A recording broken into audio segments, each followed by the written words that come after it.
Hello guys, it's Thomas100. Today we're doing a Bakugan BakuTech Retrospect episode, this being episode 14 on Killer Volca. Killer Volca was released in BTC 30, Bakugan Official Battlefield W Super DX set, and was then re-released in BTA 05, BakuTech Battlefield W Rise 4 set.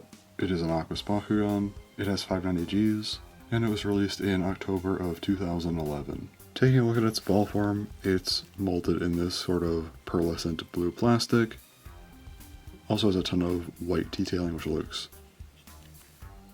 very, very cool, and also some gold detailing there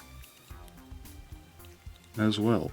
Opening it up, it opens up fairly simply, but has a ton of manual parts, 7 to be exact. So you have these two parts underneath, which are just sort of extra fins, and then a bunch of these spikes. One there, doesn't open up much. Then these two, this one, and then this one on the tail, so quite a few. It does make the Bakugan look a fair bit better, but that is a lot of manual parts.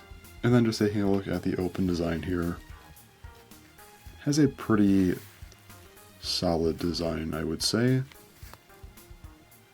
Nothing too crazy, but still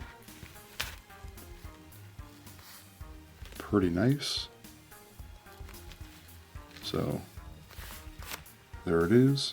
As far as its actual physical properties go, it does have two cross pieces on these larger fins on the sides, having one here and then of course this one on the opposite side. And it does have a gimmick of sorts, that being the down tail. Basically when one of these two fins is hit, the tail back here will drop down, which is meant to add extra defense. So if a Bakugan slams into this thing, that happens. And now the tail is actually touching the ground, more plastic touching the card. It's actually a pretty good idea in theory, but I feel like it only works if you have some kind of really overpowered design that needs to be limited by this, and this isn't that. Maybe if you had some kind of third crosspiece that touched the ground, and a lot of that crosspiece is on the ground, I could maybe see it, but as is, just a bit of extra plastic isn't doing a whole lot. As far as closing this thing goes, it's actually pretty simple.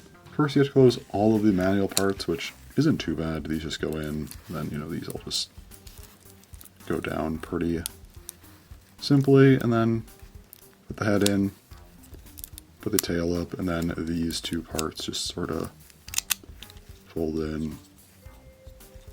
That's all there is to it. Taking a look at the anime and manga, Killer Volca was owned by Shagi. Shagi only appeared in the manga and was a part of the Rare Bakugan Hunters. He appeared in a tag team with Hyoga, going up against Harubaru and Raichi, the two main characters in BakuTech, in round 2 of the Colosseo Cup. So his spotlight was very, very brief, and not being in the anime means that Killer Volca had pretty much no relevance at all in the anime.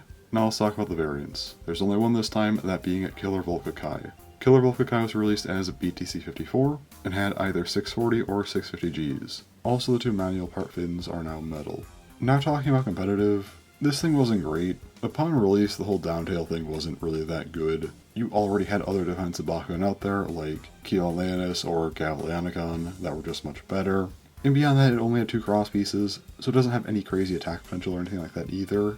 Killer Volca Kai does kind of help, giving it 4 metal pieces, but even then, it's just solid and doesn't do a whole lot. So overall, regardless of the amount of metal pieces it has, it's average at absolute best for any given attack situation, and its defensive gimmick doesn't really help very much. So based on my own metrics, it ranks around a high D tier. But yeah, Killer Volca, it does look very cool. The manual parts are annoying, but they do make it look nice. And beyond that, yeah, it just wasn't great competitively, and there's just not much to it. So that's all I have to say about it. Anyways, next episode will be on Hammer Cannon. So until then, thanks for watching, and bye-bye.